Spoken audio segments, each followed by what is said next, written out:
তিনি কবি, কয়েক দশক ধরে কবিতা লিখছেন। বিভিন্ন বাংলা সিনেমায় উদ্ধৃত হয়েছে তার কবিতা।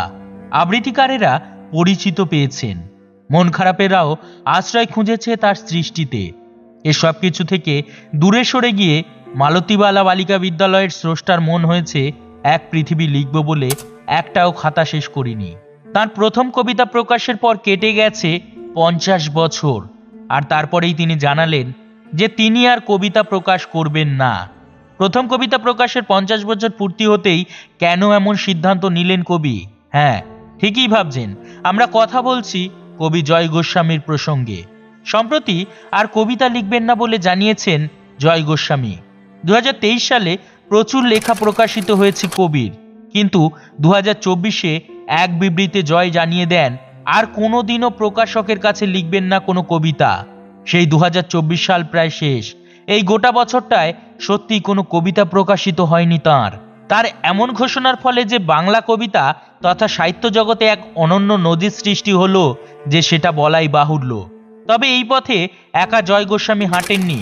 এর আগেও কবি সমর সেন মাত্র 12 বছর কবিতা লেখার পর বন্ধ করে দেন লেখা।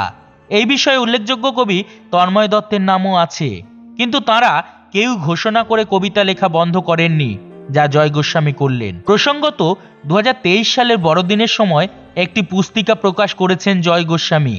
সেখানেই তিনি তার এই সিদ্ধান্তের কথা জানিয়েছেন। প্রসঙ্গত তার এই বইটির কোনো দামও রাখা হয়নি, অর্থাৎ বিনামূল্যে কেনা যাবে এই বইটি।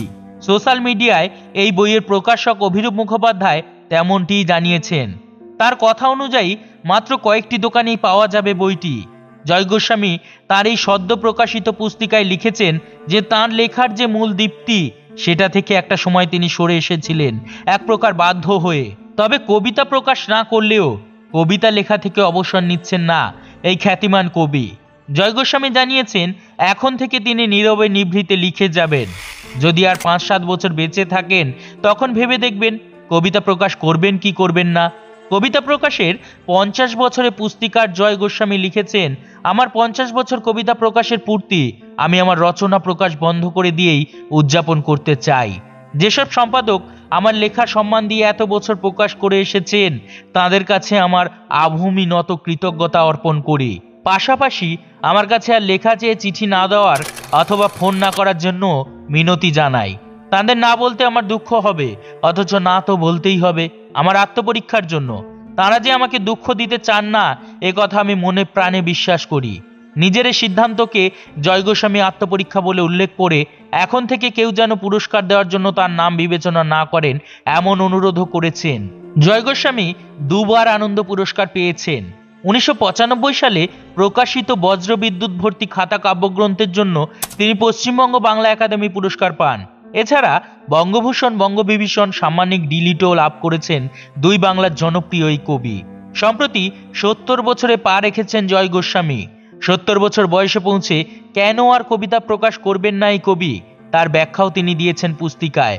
বলেছেন, 50 বছর ধরে আমার কবিতা ছাপা হয়েছে ঠিকই, কিন্তু কবিতা লেখা কি আমি শিখতে পেরেছি? নিজের কাছে কারচুপি করব না এই বয়সে, স্বীকার করে নেব না কবিতা কি করে লিখতে হয় আমি আজও শিখিনি। মুদ্রণ উপযোগী কিছু লাইন কবিতার নামে ছাপিয়েছি শুধু। নিজের কবিতা সম্পর্কে এমন মন্তব্যের পর জয় গোস্বামী বললেন এবার তিনি নিজের কাব্য ভাষা খোঁজার চেষ্টা করবেন। তাই নিজেকে খোঁজার জন্য নিজস্ব নিভৃতিতে বসে কাব্য রচনার প্রয়াসও নেওয়ার সময় এখন তার।